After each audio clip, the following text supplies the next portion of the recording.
Hello and welcome everyone on this official platform of IQCivils IAS Academy. So today in this session we will be discussing GS Paper 2 UPSC Mains Examination 2023. As we all know that the mains examination of UPSC is going on, and on 16th of September UPSC has conducted the GS Paper 2, okay, as a part of Civil Services Mains Examination. Okay, so GS paper 2. So in this session, we will be discussing. So I'll be taking all the questions from GS paper 2, and this analysis of GS paper 2 will be in two parts, as there are 20 questions. Okay, now, so as you all know, okay, as you all know that all of you are preparing for civil services examination, and आपको सभी को civil services examination का paper का criteria पता होगा that it consists total 250 marks and time duration is 3 hours. Okay, so there are total 20 questions which are printed both in English and Hindi. Okay, so before starting the session, let me tell you one more important thing, that IQCivils IAS Academy is going to start its new batches, GS batches, on 25th of September, and another batch which is going to be start from 30th of September. One more important thing here is that IQCivils IAS Academy is also coming up with different programs. Okay, and a good announcement for all of you that now we are going to launch our application also, so that ये सबसे बड़ा gift था ताकि आप सभी बच्चे जो काफी दूर हैं, जो नहीं आ सकते, वो घर बैठे अपनी तैयारी जारी रख सकते हैं। ओके, तो ये कुछ चीजें थी जो आपको बतानी थी, तो जल्द से जल्द आप अपने नाम एनरोल करवा सकते हैं IQ सिविल्स IAS एकेडमी के साथ। नाउ थोड़ा सा मैं आपको क्राइटेरिया बताना चाहूंगा कि यूपीएससी एग्जाम किस तरीके से लेती है। Okay, so let me tell you, there will be 20 questions as you can see here on the screen. Okay, so 20 questions will be there in the question paper, and the number of marks carried by the question, okay, it is printed in your paper itself. Okay, now one more important thing which most of the students that they ask, answers must be written in the medium which is authorized in the admission certificate. Okay, which must be stated clearly on the cover of this question come answer booklet, okay, in the space provided. Clear. Now, another important thing, there are total 20 questions. So, answers to question from number 1 to question number 10 should be in 150 words, whereas answers to question number 11 to 20 should be in 250 words. And remember this thing, that keep the word limit indicated in the questions in mind. Clear? So the content of the answer is more important rather than its length. So most of the students, what they say, that sir हम कुछ भी लिख देंगे, paper मिल जाएगा. This is UPSC examination, my dear. This is not a college examination or school examination. Okay, this is a competition. So be professional. Okay. So the content of the answer is more important than its length. Okay. So on 16th of September, UPSC has conducted GS paper 2, and total there are 20 questions. So let me tell you, based on this paper analysis, मैंने काफी ज्यादा go through किया आपके GS paper 2 को, और अगर हम questions की क्वालिटी देखें, ओके, सो क्वेश्चंस सारे ही आपके कॉन्सेप्चुअल बेस्ड हैं। क्वेश्चंस जितने भी हैं आपके, जितने भी क्वेश्चंस आए हैं, for example let's say the first question, which is related to constitutionally guaranteed judicial independence is a prerequisite of democracy, full stop, comment. तो अगर आपने चीजें बहुत ध्यान से समझी होंगी, देन ये आपके लिए बिल्कुल भी दिक्कत करने वाली चीज नहीं है। ओके, तो क्वेश्चंस की कुछ थीम्स मैं आपको बताऊंगा, किस किस थीम से इस साल क्वेश्चंस पूछे गए हैं। Okay, so in this paper questions are asked from these topics. So आप देख सकते हैं मैंने यहाँ कुछ टॉपिक्स निकाल के रखे हैं, इन टॉपिक्स से क्वेश्चन पूछे हैं इस साल यूपीएससी ने। For example, the questions are from judiciary and judicial independence. For example, the first question, as you can see here, constitutionally guaranteed judicial independence, which is a prerequisite of democracy. Okay, so this is related to something independence of judiciary. Okay, so the theme is judiciary and judicial independence. Then another important thing, now as you can see here, another theme is Indian Constitution and its features. Yes. Okay, then legal provisions and free legal aid. Yes, इस साल question आया है NALSA से भी. Okay, so free legal aid से भी question आया है इस साल. Then urban governance and urban local bodies, which is also very important. Okay, so one question been asked from this topic as well. Then parliamentary sovereignty.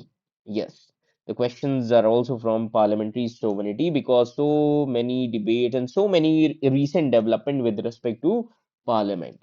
Then state legislature and presiding officers. As you can see here, the themes of the questions. Okay, like for example, this is related to fee legal aid, and the question is very simple: who are entitled to receive free legal aid.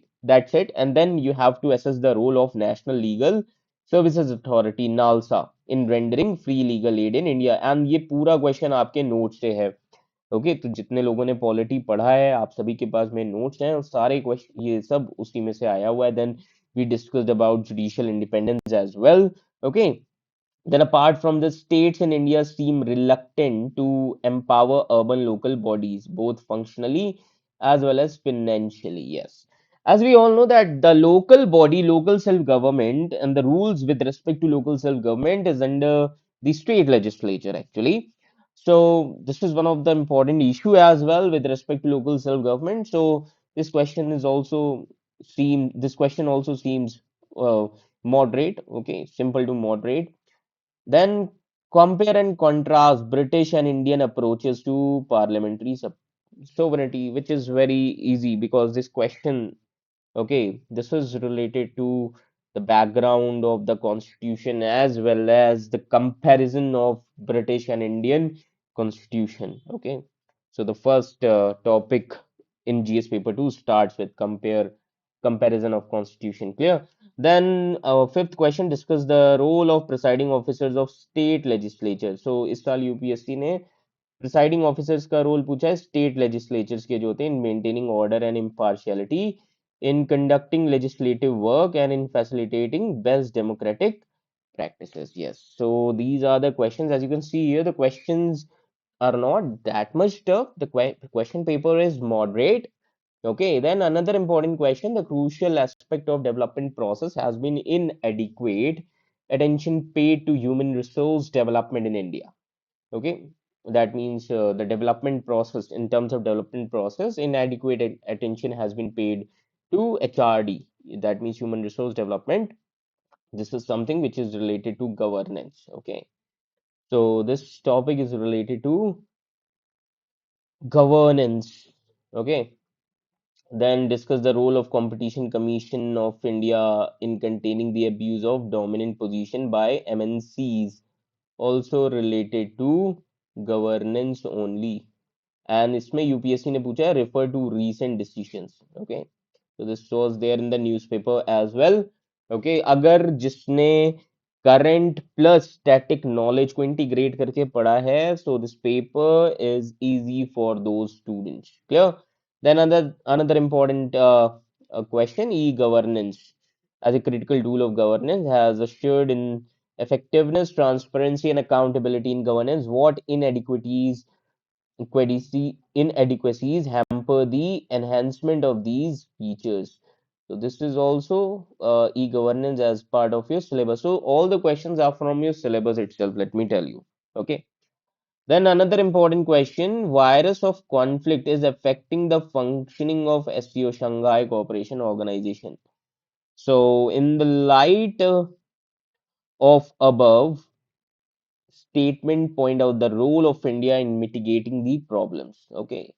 And then question number 10 with respect to Indian diaspora has scaled new heights in the West.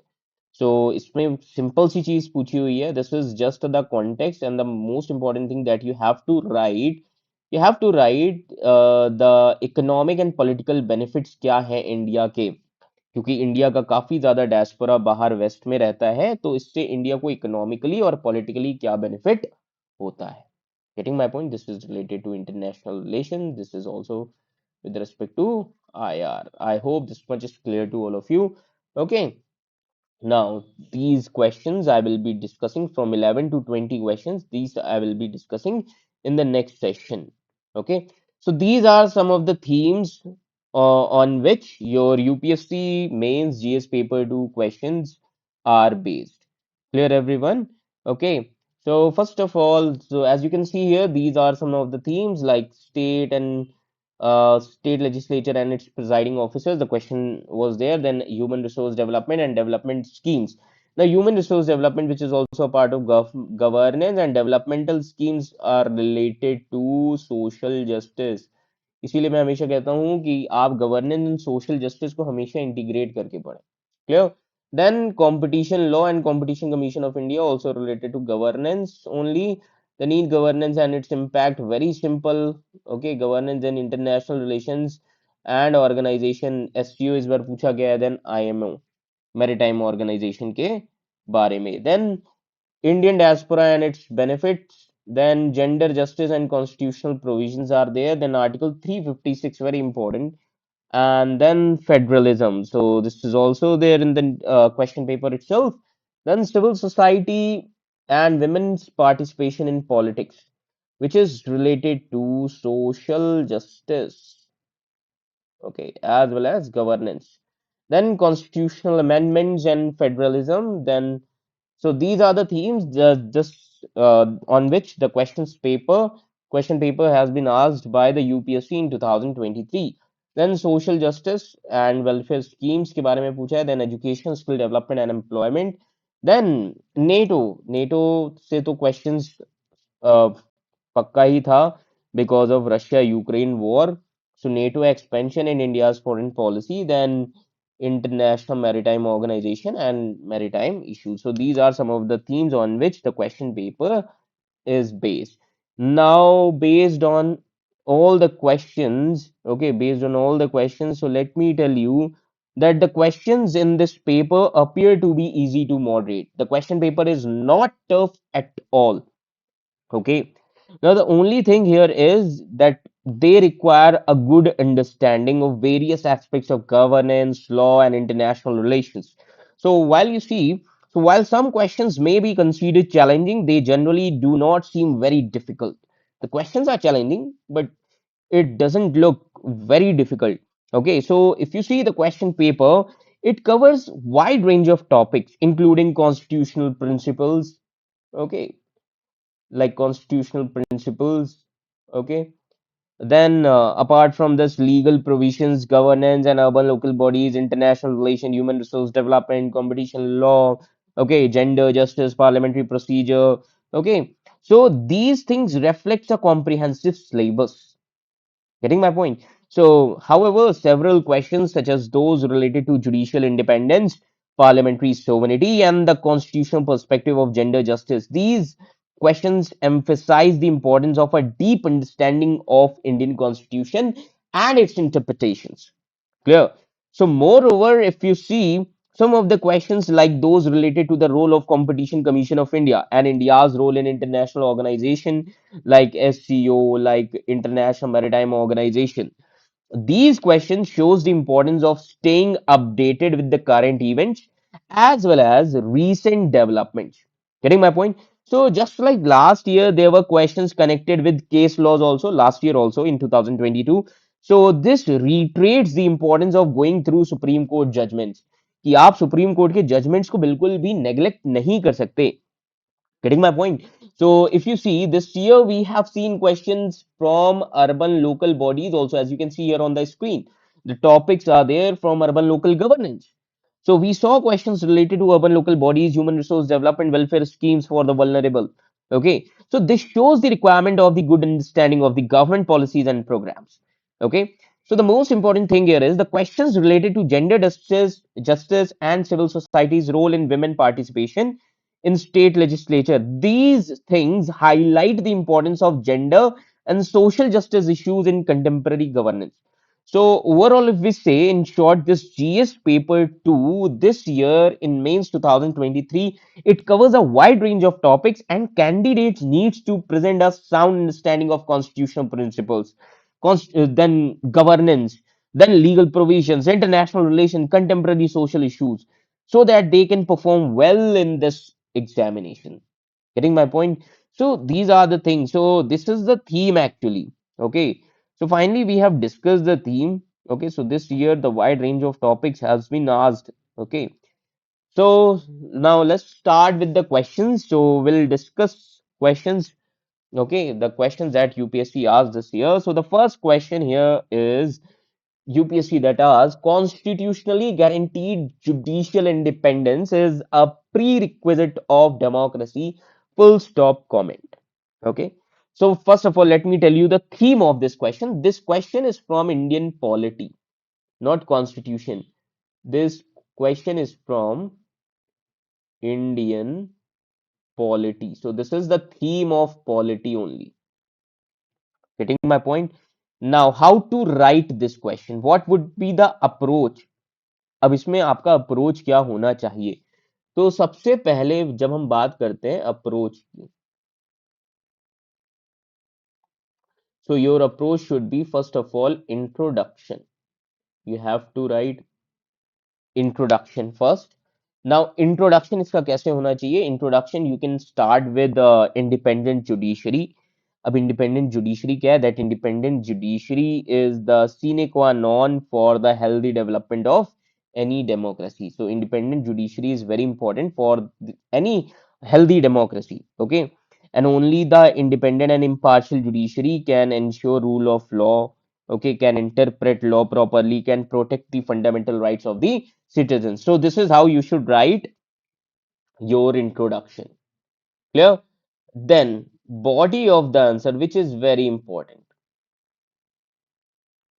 So in introduction, you should explain what you should explain independence of judiciary. Clear? So simple cheese है that independence of judiciary is the health is important for the healthy functioning of democracy. Now in the body of the question, body of the answer, what you need to write first. So first of all, you should start with constitutionally guaranteed judicial independence. Constitution ने ऐसे कौन से चीजें दिए हुए हैं judicial independence के? So constitutionally guaranteed.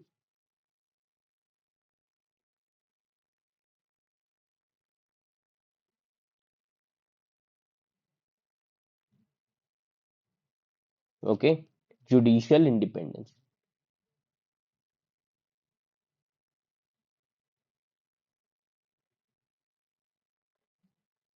Getting my point?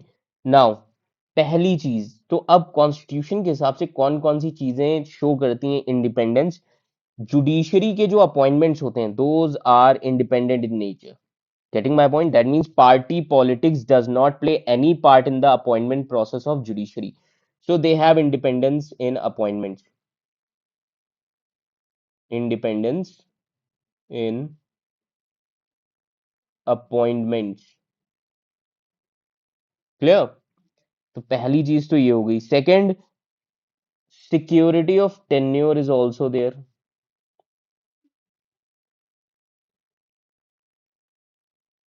Security of tenure. See, judges are ensured of secure terms. They hold office till reaching the age of retirement. Okay. And judges can be removed only on the grounds or the manner prescribed by the constitution. Getting my point? And the process of removal is also very difficult. And let me tell you, no judge has ever been removed till now. Then the financial security is also there.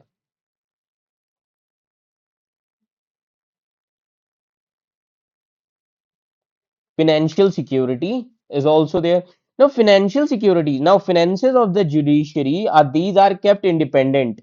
Okay, and the finances of the judiciary are beyond the executive or legislative control. And आप सभी ने पढ़ा होगा कि salaries and allowances जो होते हैं judges के, those are not subjected to vote of parliament. Getting my point?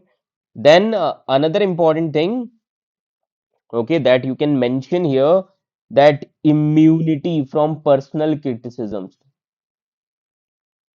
Immunity from personal criticisms. Now, what do you mean by that? Immunity from personal criticisms. See, judges को आप easily criticize नहीं कर सकते, और judges cannot be criticized individually for their actions and decisions. Getting my point? वरना वो क्या कर देंगे, वो contempt of court लगा देंगे. So this allows the judges to make judgments without any fear or favor. Okay okay? और जजेस को ये प्रोटेक्ट भी करता है किसी भी तरीके के अनफेयर क्रिटिसिज्म से. Clear.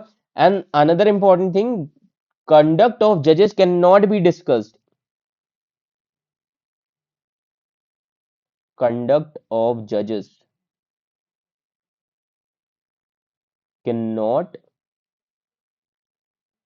be discussed. That is also one of the most important thing which shows the uh, individual, or which shows independence of judiciary. Okay, so parliament cannot discuss the conduct of judges except when the proceeding to remove a judge is under consideration of the parliament. Okay, so other times the, you can say that the conduct of judges cannot be discussed.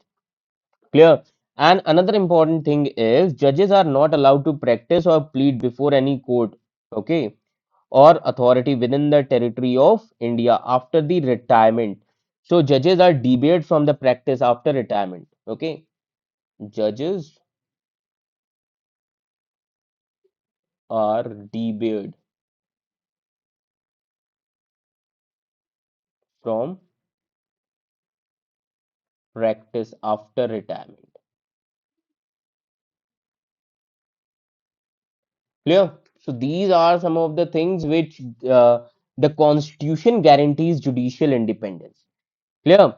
Now the question, the most important thing here is why constitutionally guaranteed judicial independence as prerequisite of democracy? What are the reasons? Okay, why constitutionally guaranteed judicial independence as a prerequisite of democracy? So इसके पीछे बहुत सारे reasons हैं. Okay, let me tell you, इसके पीछे बहुत सारे reasons हैं. So the first important thing here is uh, why. Okay,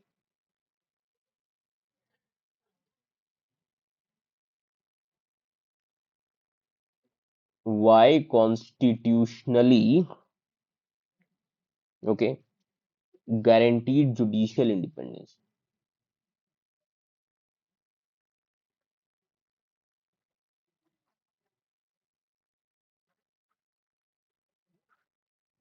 Judicial independence. Okay, now why it is considered as prerequisite of democracy?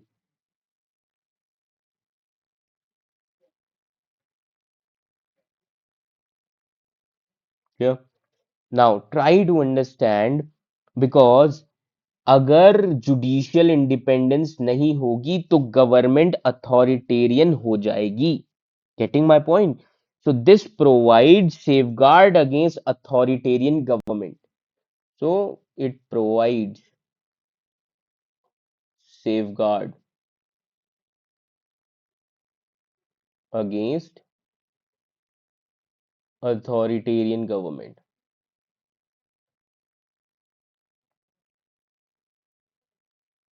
Getting my point?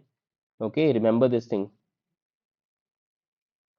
Okay, so there are various example. For example, judicial review इसीलिए है कि judiciary हर चीज review करेगी. Judicial review. Okay, for example judicial review is there under article 13. Then कोई भी fundamental right curb नहीं कर सकता. For this there are two articles, article 32 constitutional remedies and article 226 for high courts. This is for supreme court. Getting my point? So basically judiciary protect the fundamental rights. Judiciary also perform check and balances, balance of power. Okay, so there are various things. Okay, judiciary protects fundamental rights. Another important thing, checks and balance.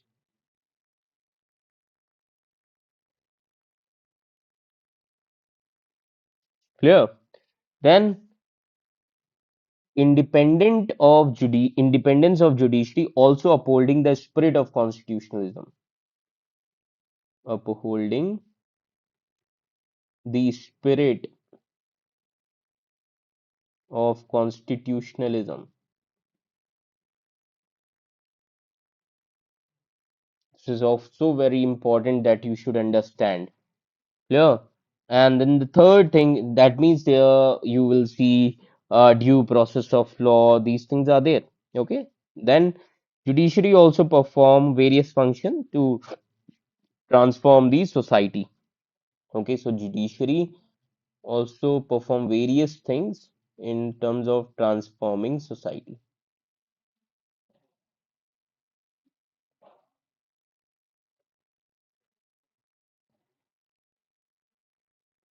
Getting my point? Okay. Now transforming the society, how?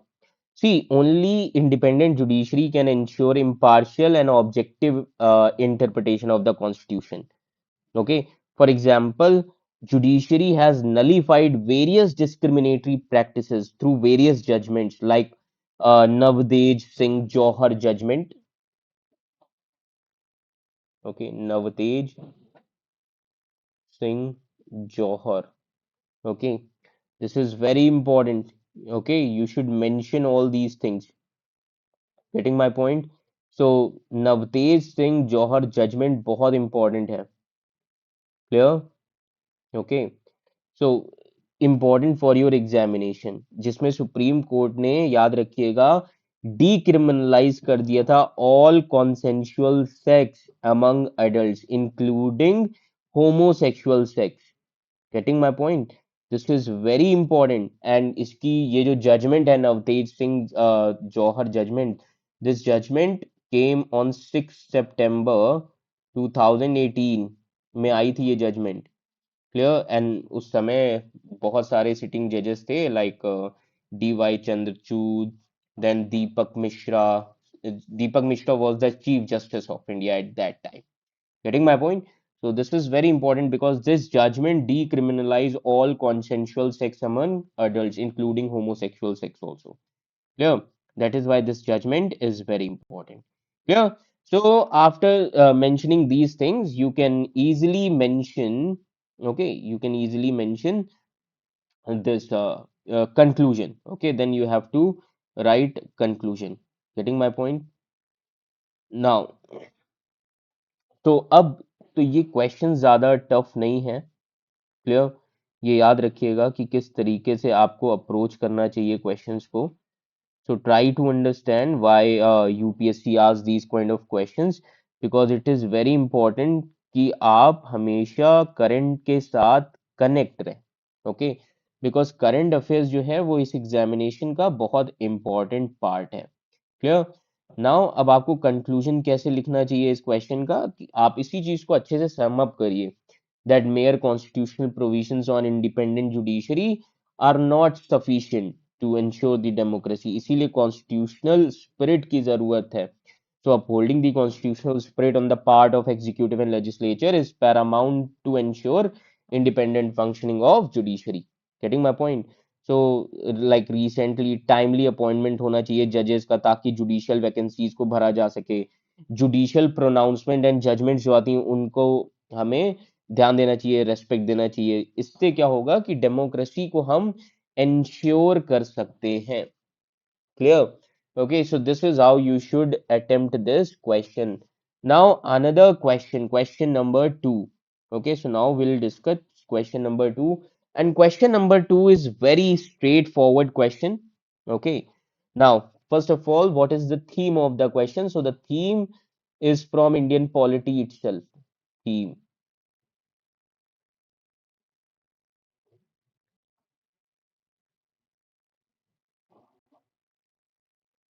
Okay. So the theme is from Indian polity itself. Now, the question here is, who are entitled to receive free legal aid, and assess the role of National Legal Services Authority in rendering free legal aid in India. So the first thing is, what you need to mention in the introduction. This should be very easy.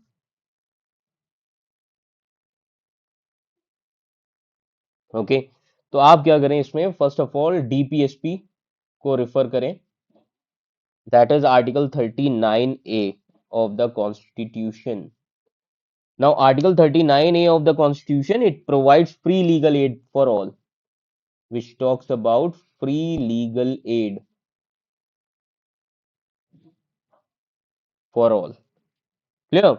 So it envisages a legal system that ensures justice irrespective of any social and economic disparities. Clear? And to uphold the values of free legal aid, okay, that is why government has passed a very important act called as Legal Services Authorities Act. So government has passed Legal Services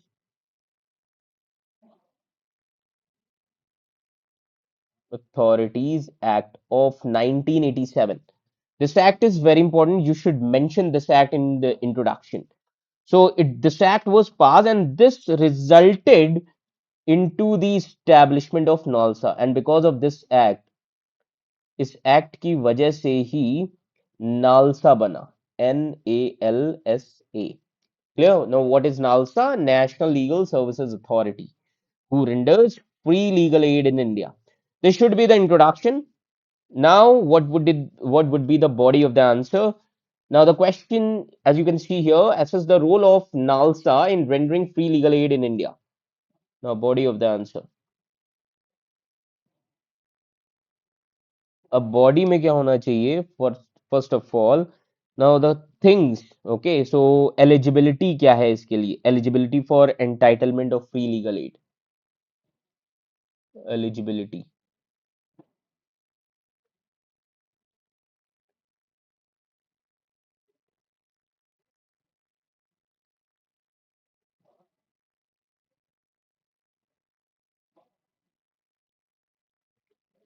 okay.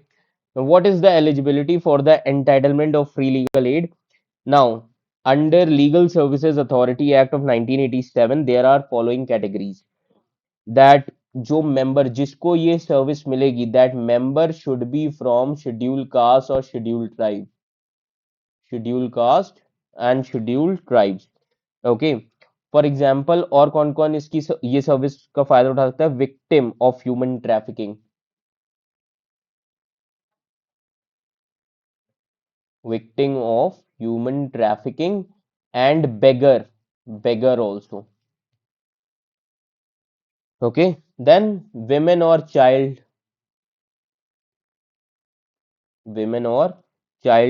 then mentally ill people also,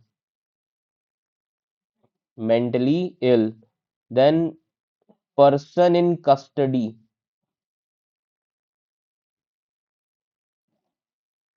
okay, person in custody, and including custody in a protective home, वो भी इसमें आएगा. Then अगर juvenile है, juvenile home में, juvenile in juvenile home also comes under free legal aid, okay. ये याद रखिएगा. So these are some of the peoples who comes under this. So in providing free legal assistance to these individuals, to these categories, as you can see here, okay.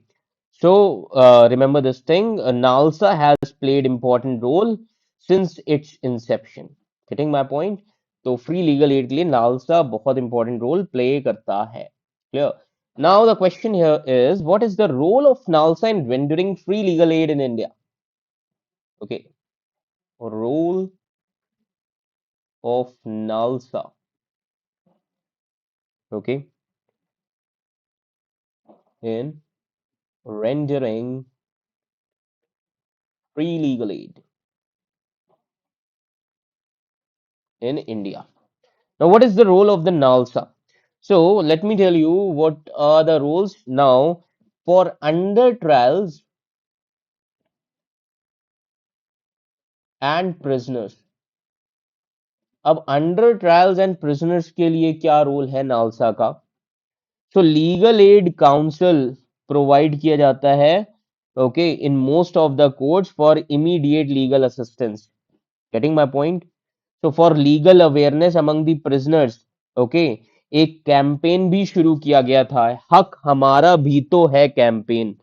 ये recently NALSA ने launch किया था। Okay, legal awareness को prisoners के बीच में बढ़ाने के लिए, हक हमारा भी है तो clear campaign. Then gender justice के लिए भी काफी इंपॉर्टेंट रोल है, for gender justice. Now, for gender justice, for example, NALSA also provide assistance to women in cases of domestic violence during the lockdown. NALSA ने एक helpline निकाली थी, national legal aid. एक हेल्पलाइन थी, आप लोगों ने शायद सुना होगा। ओके, नेशनल लीगल एड के नाम से, and the number was 15100। Okay, then legal services for transgender rights. Clear? Then another important thing, for senior citizens. Now, senior citizens के लिए क्या provide किया जाता है?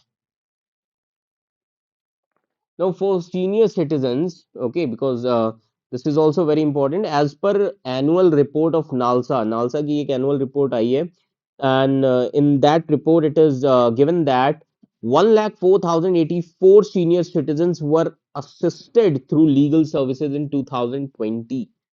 अगर आपको डेटा नहीं पता, नो इश्यूज, मत मेंशन करिए। Getting my point? Then remember this thing, then apart from this, accessibility of legal add.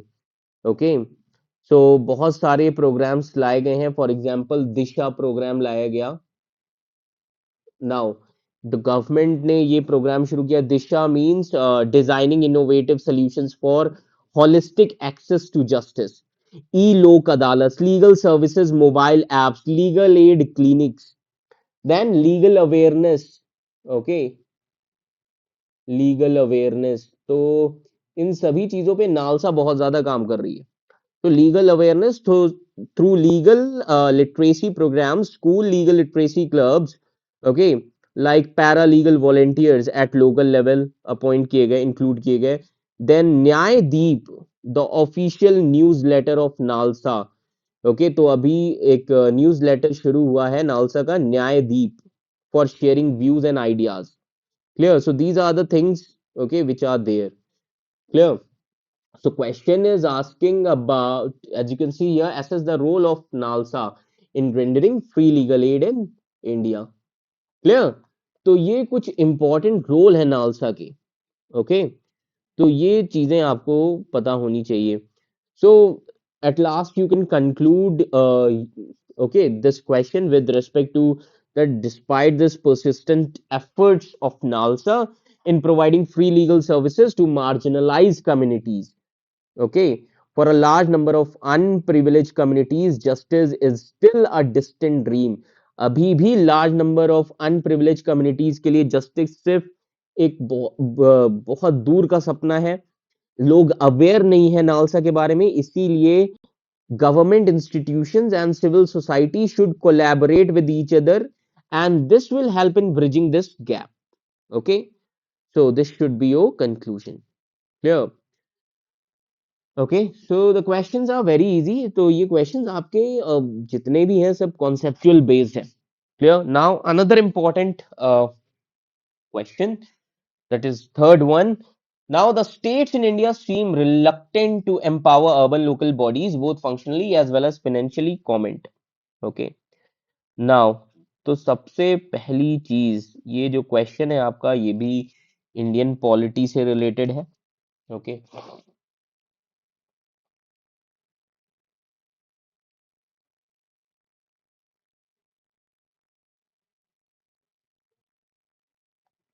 now as you can see here, this is the theme. Now, after this, now to realize the objectives of democratic, now this is related to something called as democratic decentralization.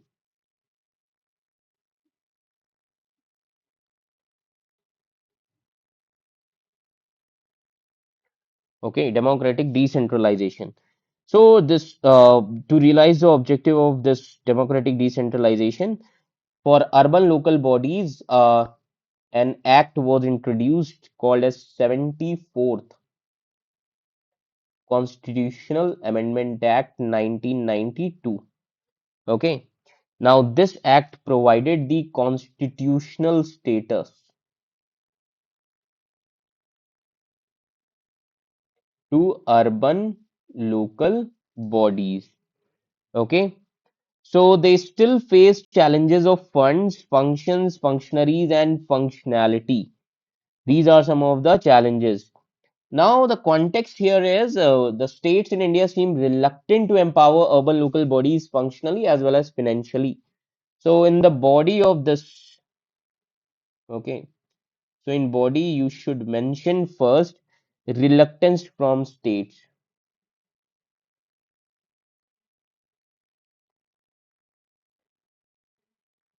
Okay, now reluctance from states, okay, in empowering local bodies. Why? Okay, so there are various reasons. First important reason is own source of revenue. Urban local bodies are largely dependent on grants from states. Okay, grants from state. So the most important thing is own source of revenue, because urban local bodies depends हैं किसके ऊपर, states के ऊपर for grants. Okay, lack a diversified source of revenue. तो diversified source of revenue नहीं है. 60% revenue comes from property tax alone. Clear. Then finance commission जो है, सो स्टेट फिनेंस कमीशन के फॉर्म होने में काफी इरेगुलरिटी होती है. So irregularity in the formation of state finance commission. Okay, irregularity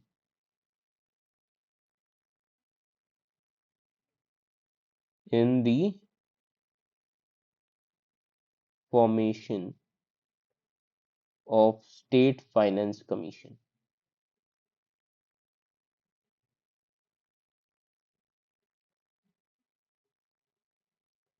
Okay, so irregularity is there in state finance commission. Then another important thing is appointment of mayors.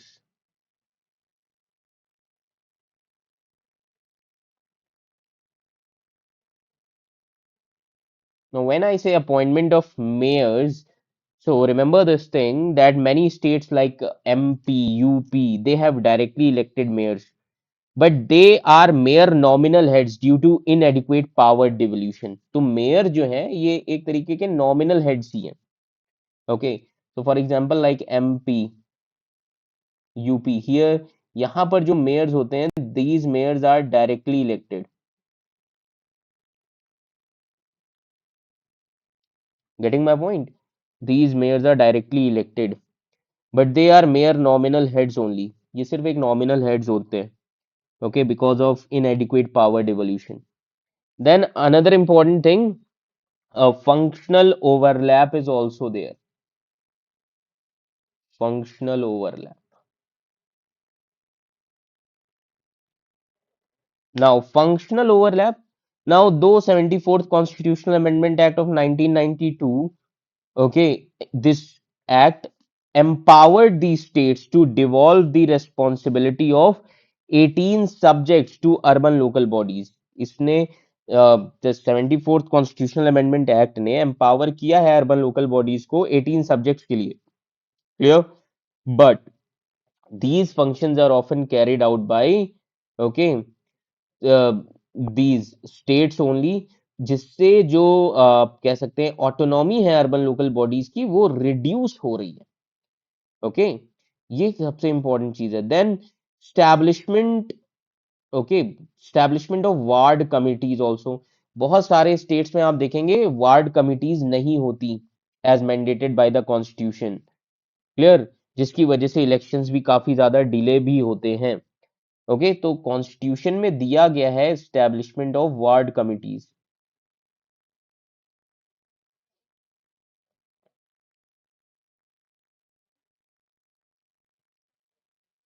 So many state, okay, they do not constitute ward committees as mandated by the constitution. Then non-transparent procedure for appointment, delay in elections. So these are some loopholes. Okay, then apart from this, lack of involvement in decision making. Okay, so decision making में भी बहुत ज्यादा आप देख सकते हैं कि बहुत सारे प्रॉब्लम्स आते हैं। Clear?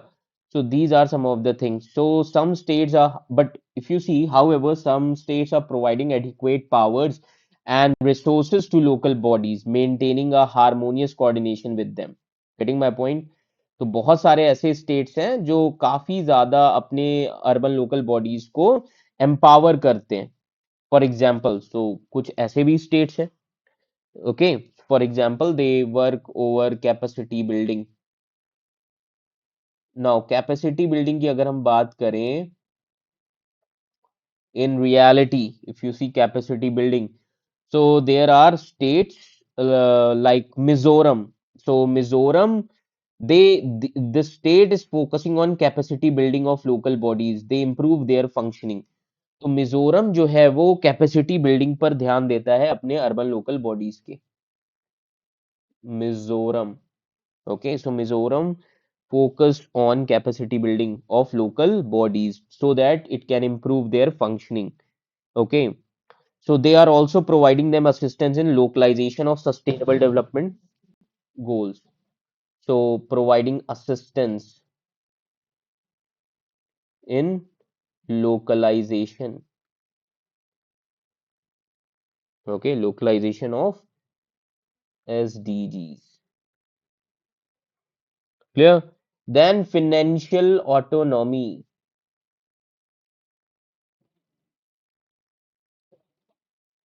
Now financial autonomy. So some states like Gujarat, Maharashtra, Andhra Pradesh, तो ये जो कुछ स्टेट्स हैं लाइक गुजरात हो गया, महाराष्ट्र हो गया, ओके, आंध्र प्रदेश हो गया, ये जितने भी स्टेट्स हैं, these states are providing financial autonomy to urban local bodies so that urban local bodies can generate their own source of revenue.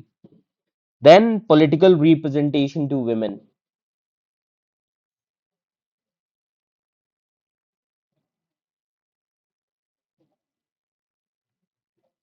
Now political representation to women, जब मैं इस चीज की बात करता हूँ, that means, okay, that means nearly 21 states in India have more than 50% reservation for women in local bodies. तो around 21 states हैं इंडिया में। ओके, तो 21 राज्यों में, 21 स्टेट्स में have more than 50% reservation for women.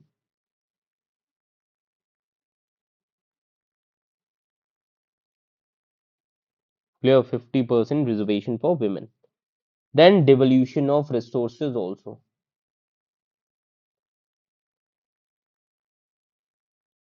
Devolution of resources.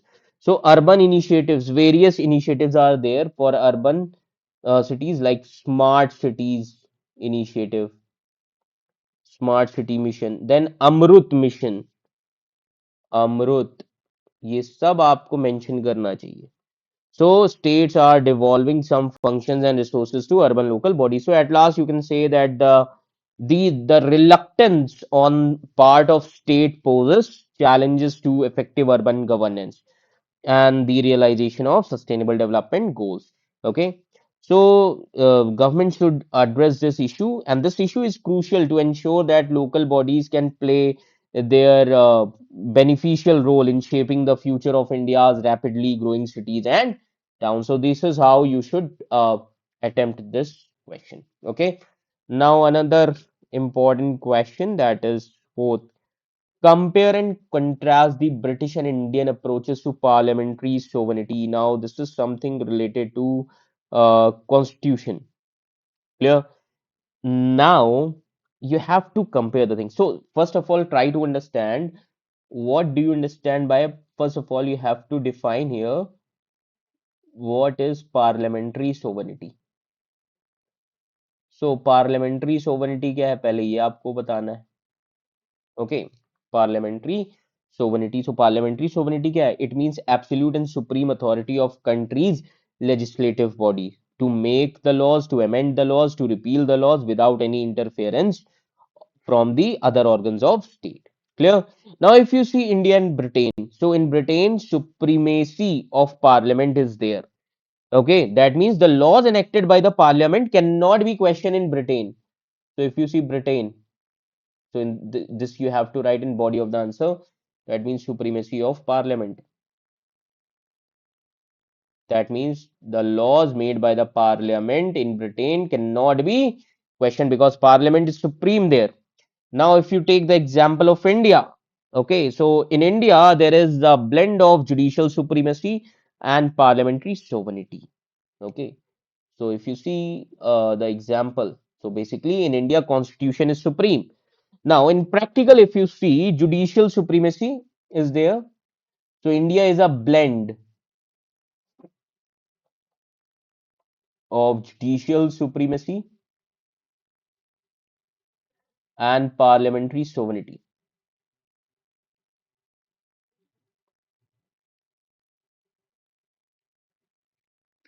Okay, parliamentary sovereignty.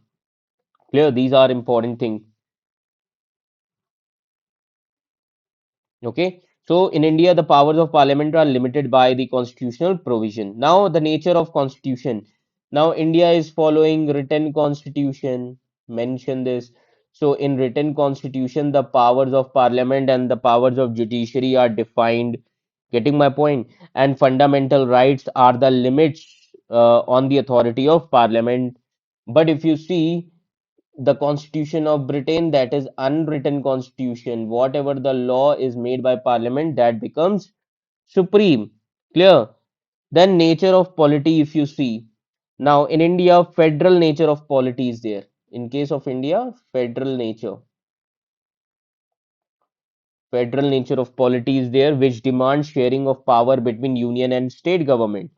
Okay तो Indian parliament जो है can not legislate on state list in normal times emergency में कर सकती है बट नॉर्मल टाइम्स में इंडियन पार्लियामेंट लेजिस्लेट नहीं कर सकती स्टेट लिस्ट में on the other hand if you see the nature of polity in Britain is unitary setup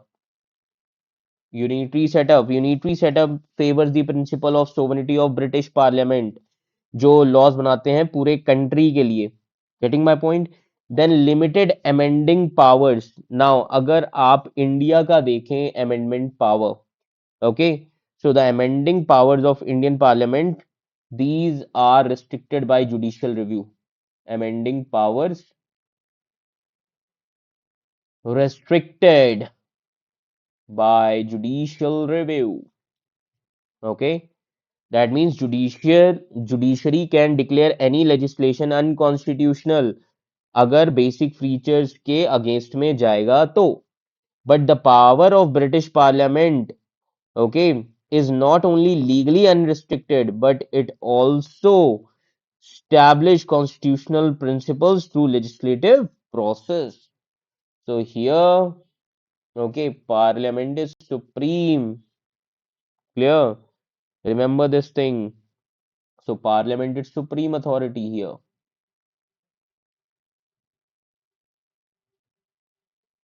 okay remember this thing तो ये कुछ बहुत इंपॉर्टेंट चीजें हैं now limited now if you see in case of India okay presidential veto act as limitation on sovereignty of parliament so यहाँ पे article 111 जो है तो आप देखेंगे वीटो पावर जो है okay veto power of president ये भी एक तरीके से रेस्ट्रिक्शन है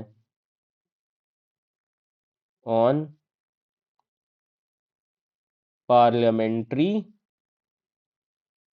sovereignty clear and on the other hand अगर आप देखेंगे ये इंडिया की बात मैं कर रहा हूं मैंने गलती से इसमें ब्रिटिश में लिख दिया है this comes under India now अब अगर आप ब्रिटिश की देखेंगे so British monarch is head of state okay but the real power to make legislation lies with parliament clear ये याद रखिएगा while monarch can refuse royal assent it has not been witnessed since 1708 ऐसा नहीं है Britain का monarch जो है वो भी रिफ्यूज कर सकता है रॉयल असेंट बट 1708 के बाद से रिफ्यूज नहीं किया अभी तक तो अगर हम इस वे में देखें इस क्वेश्चन को क्वेश्चन बहुत सिंपल है okay the approaches of parliamentary sovereignty differ in India and Britain but legislature in both the countries They adhere basic principle, that is rule of law, upholding fundamental rights, promoting equality and justice for all.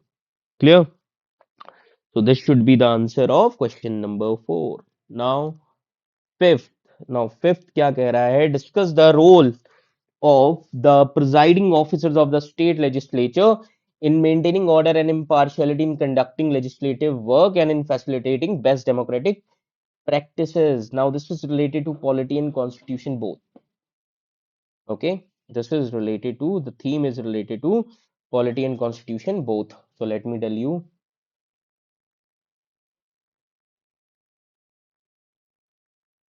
So theme is polity and constitution. Now अब आप शुरुआत कैसे करेंगे इस question की? Now the question is asking discuss, and it is asking about presiding officer of state legislatures. Clear? So first of all you should mention articles. तो introduction में क्या लिख सकते हो? आर्टिकल्स इससे रिलेटेड जो भी हैं. ओके, सबसे पहले आप मेंशन करिए आर्टिकल्स के बारे में which are related to presiding officers of state legislature. That is article number 178 and article 182 को मेंशन करो इंट्रोडक्शन में, जो बात करते हैं speaker and deputy speaker of legislative assembly and chairman and deputy chairman of legislative council. Then simple सी चीज है बॉडी ऑफ द आंसर. इसमें आप मेंशन क्या करेंगे? इसमें आप मेंशन करेंगे maintaining order and impartiality in maintain, this is the context, maintaining order and impartiality in conducting legislative work. अब ये कैसे होता है, इसके रीजंस तो क्लियर. तो पहला चीज क्या है कि प्रिसाइडिंग ऑफिसर्स जो है इनके पास पावर होता है to call the name of members. They can expel members for unruly behaviour. That means they can maintain the decorum on the floor of the house. So इनका मेन ड्यूटी होता है maintaining the decorum of the house.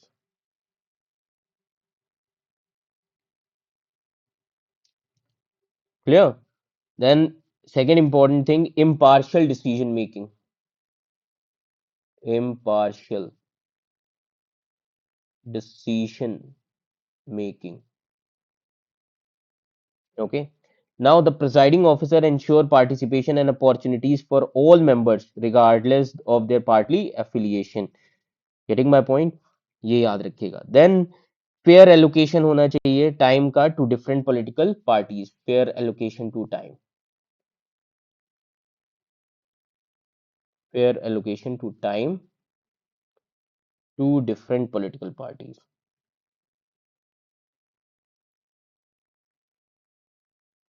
Okay. Then classifying bills. Yes, classifying bills. Speaker of Legislative Assembly has the authority to certify bill as a money bill. Clear? Then motions कौन adopt और reject करता है? ये speaker. Okay. Presiding officer he. Adoption or rejection. Okay. Of motions in house. Clear? These are the things, okay, which are very important. So basically, democratic practices पे भी focus काफी करते हैं. Now, second part of the question is asking about how these officers talked about how they facilitate democratic practices. तो presiding officers ensure debate and discussions for everything. ये democracy का part है. Then they also upholding true spirit of anti-defection law. Clear. Then conflict resolution अगर हो गया political parties के बीच में तो ये रिजॉल्व करते हैं. Conflict resolution, resolution between political parties over bills. Okay, ये सब इंपॉर्टेंट वर्क्स हैं. Clear. And at last, you can mention in the conclusion that the dominance of ruling parties in appointment of presiding officers in state legislature sometimes it obstruct the impartial and independent functioning of presiding officers. Clear? So that is why political consensus की जरूरत है इसमें, to so that they can make the office of presiding officers politically independent, and this in this way it would go very long and it will ensure democratic functioning of the state legislature. Okay, so I hope this much is clear. This question is also very simple. Now, another important thing, the crucial aspect of the development process has been inadequate attention paid to human resource development in India. Suggest measures that can address this adequacy. Yes. Okay. Now try to understand. Now, the first important thing is this is related to governance and social justice. Okay, तो पहले तो आप define कर दो यहाँ पर first what you have to do, you should define okay development process क्या होता है. Okay, development process. So development process क्या होता है विद रिस्पेक्ट टू कंट्री, आपको अच्छे से समझाना है कि किस तरीके से होता है इकोनॉमिक, सोशल, इंफ्रास्ट्रक्चर बेस्ड, ये सारी चीजें. और अगर हम इंडिया का केस लें तो सबसे इंपॉर्टेंट फीचर क्या है, अगर हम सबसे इंपॉर्टेंट फीचर देखें डेवलपमेंट प्रोसेस का, has been insufficient focus on human resource development. इसीलिए इंडिया को कैसे प्रोग्राम चलाने की जरूरत पड़ रही है, like education, skill development. Okay, skill development. Okay, तभी इन प्रोग्राम्स की हमें जरूरत पड़ रही है. देन ह्यूमन कैपिटल को नर्चर करना. अब आपको बताना है बॉडी ऑफ द आंसर में कि इन एडिक्वेसी क्यों है, reasons for in adequacy, reasons for in adequacy. Okay, तो पहली चीज, पहला रीजन क्या है, limited investment. Limited investment. Like India की जो इन्वेस्टमेंट है एजुकेशन में 2.9% of GDP against the target of 6%. Similarly health care में भी इंडिया की इन्वेस्टमेंट 2.9% जीडीपी है, जो कि काफी कम है. देन इंडिया के पास स्किल्ड वर्कफोर्स ज्यादा नहीं है, lack of skilled workforce, lack of skilled workforce. Clear. Then infrastructural limitations are also there. Okay, ये सारी चीजें बताओ. Clear. Lack of academia, industry linkages, academics और इंडस्ट्री लिंकेजेस बहुत कम है. क्लियर.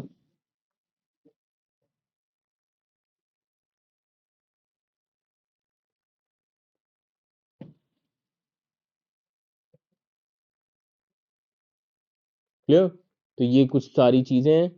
अब ऐसे कौन से मेजर्स हैं, now another part of the question is asking suggest measures that can address this inadequacy. Solution भी बताना है और मेजर्स भी बताने हैं. तो मेजर्स क्या हो सकते हैं, अब पहला आपने लिखा लिमिटेड इन्वेस्टमेंट, तो आप इन्वेस्टमेंट में इन्वेस्टमेंट पर खर्च करिए. Investment in education, investment should be there in education. Clear. Then government has to increase skill development, increasing skill development. Okay, so that to cater the industry demands. Then gender inclusivity, provide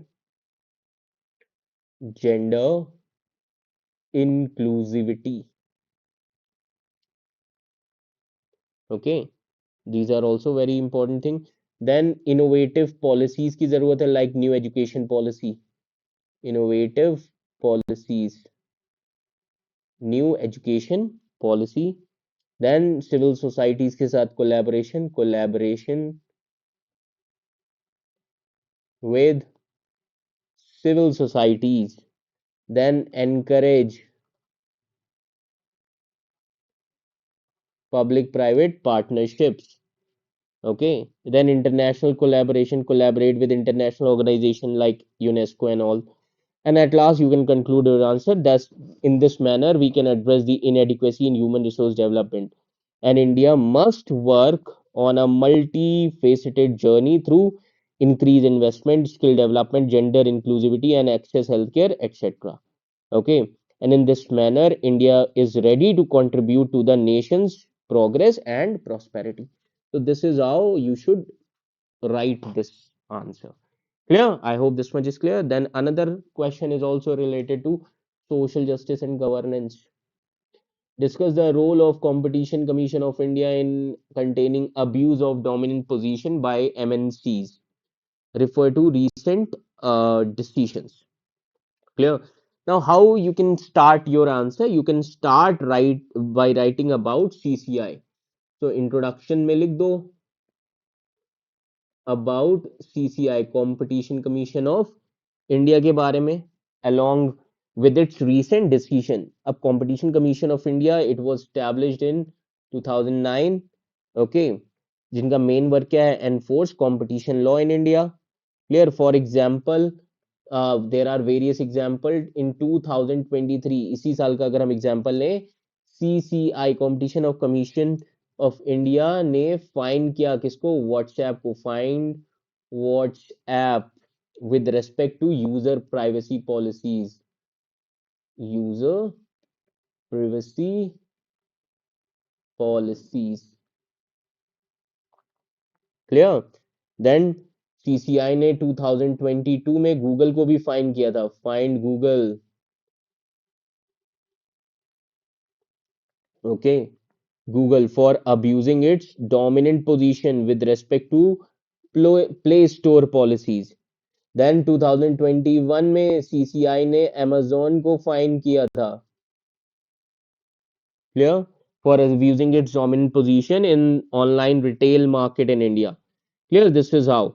Then in body you can start with the role of CCI in containing the abuse of dominant position. तो body में कैसे लिखोगे answer? So in terms of body of the answer you can start with the role of Competition Commission of India in containing,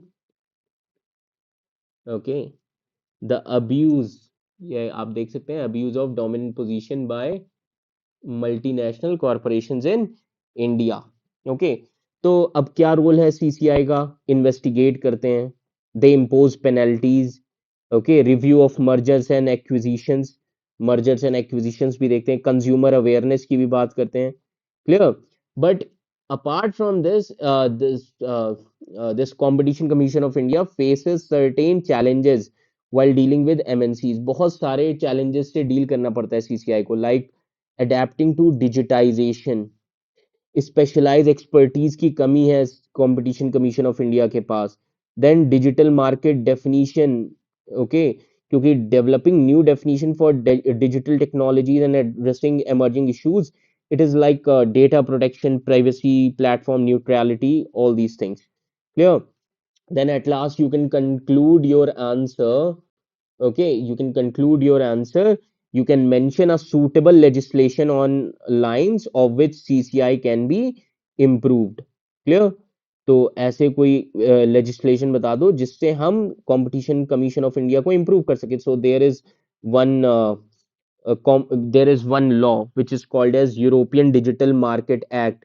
okay, जो कि ये ध्यान रखता है to ensure fair and just competition in the market. So हम उसी act को conclusion में लिख सकते हैं. क्लियर? कि इस बेसिस पर हमारी भी याद रखिएगा कि सीसीआई होनी चाहिए. Clear?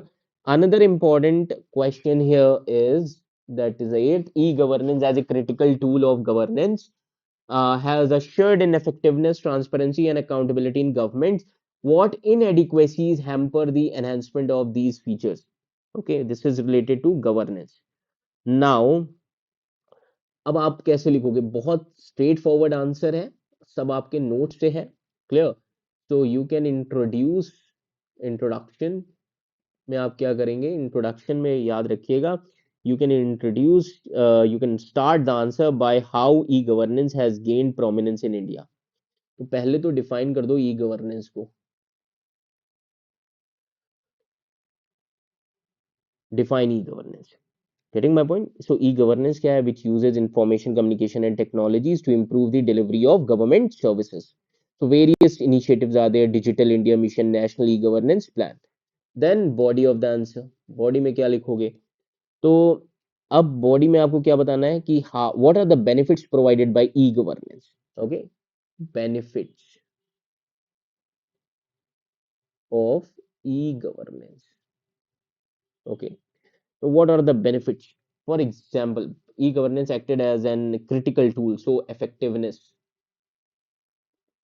okay, effectiveness by automating tasks, okay, जिससे टाइम भी कम लगता है, income tax filing, passport application, ये सारी चीजें। देन ट्रांसपेरेंसी आएगी आरटीआई के through, for example transparency through RTI, also a part of e-governance. Accountability will be there.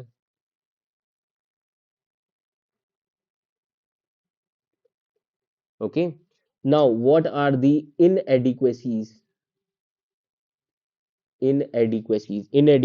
like digital divide. Yes, digital divide in terms of urban rural divide.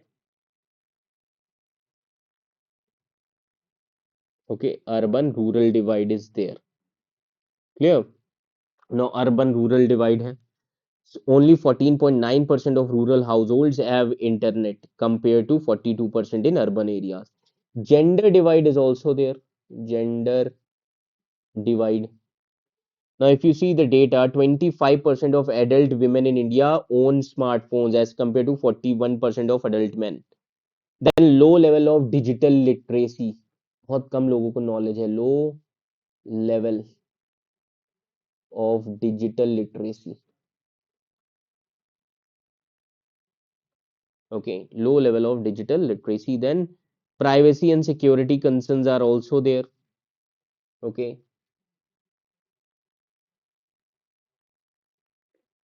privacy and security concerns. Clear?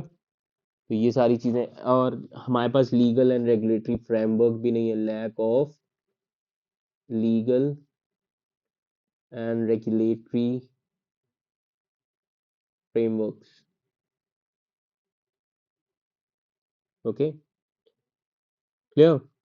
तो inadequate infrastructure, तो ये सारे points आप कुछ लिख सकते हैं।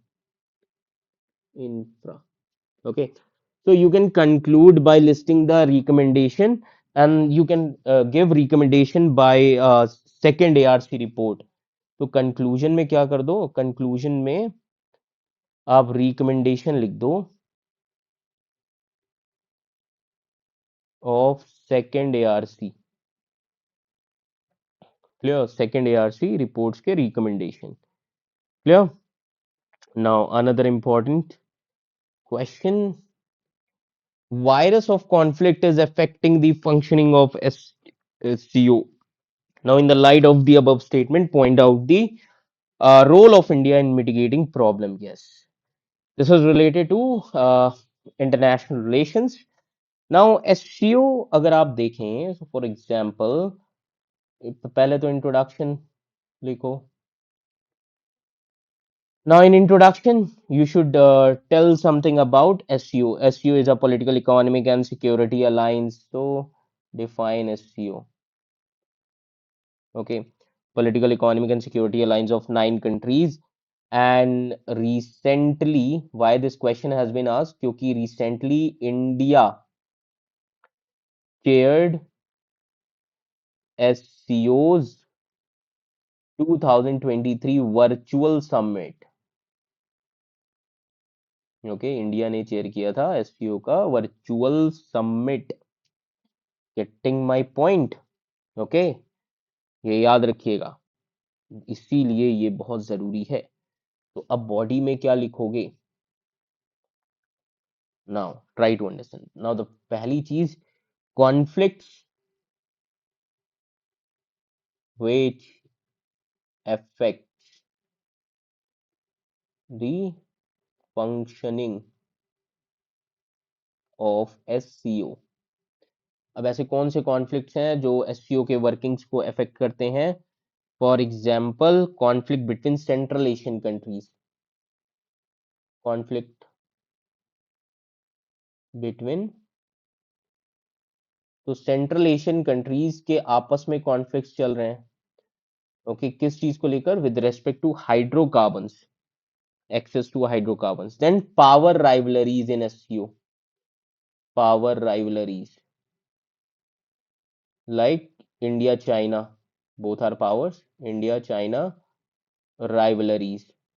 Okay, ये भी एक बहुत बड़ा इंपॉर्टेंट इशू है। Clear. Then India Pakistan conflict. Okay, India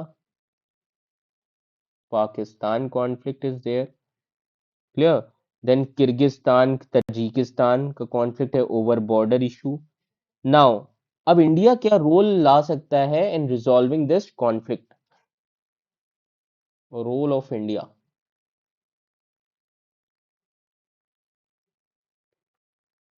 in resolving the conflict. Now, what should be the role of India in resolving the conflict? India can promote dialogues कि चलो बातचीत कर लेते हैं. Okay, peaceful dialogue should be there. Then confidence building measures. Then track to diplomacy. Track to diplomacy. Track to diplomacy in the sense that, for example, track to diplomacy can help create an environment conducive to conflict. Clear? तो सिर्फ government to government diplomacy नहीं होनी चाहिए, other parts भी open होने चाहिए। Then focus on economic integration. Economic integration. Okay. Then cultural exchanges between the nations. So these are some of the things. And then you can conclude that by drawing on its own experiences in conflict resolution and cooperation with neighboring countries, India can also contribute to stability and peace in Shanghai Cooperation Organization region. This will enhance its standing as a responsible member of the organization. So this is how you should solve this question. This is not tough at all. Okay. Now another. Indian diaspora has scaled new heights in the West. Now, this is the context, and you have to describe its economic and political benefits for India. Now, how to start? अब आप अपने answer को कैसे presentable बनाएं? For that, you can mention some of the reports, like an introduction. You can start introduction, okay, with World Migration Report. World Migration Report of 2022.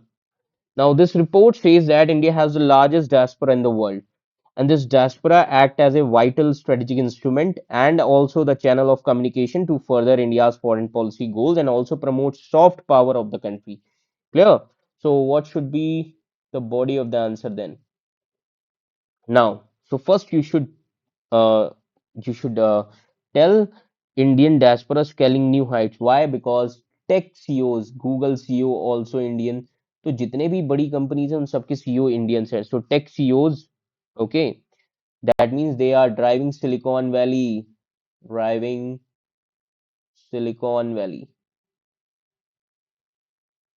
Okay. So for example, Sundar Pichai, CEO of Alphabet and its subsidiary Google. Then political heads. So, for example, Kamala Harris, Vice President of US, Indian Rishi Sunak, PM of UK. Then investors, okay, investors, CEOs. So, Vinod Khoshla, Indra Nuyal, okay, then heading heading global institutions. So Ajay Banga in World Bank. Clear? So what are the economic benefits then? Economic benefits. If we see economic benefits, remittance में हमें help होती है क्योंकि diaspora सबसे ज्यादा है तो India को सबसे ज्यादा रेमिटेंस आएगा. Clear. Then Indian expatriates invest, they also invest in Indian business. They invest, diaspora invest in Indian business. Okay, they invest in Indian business. Clear. Then in this manner, proliferation of Indian culture.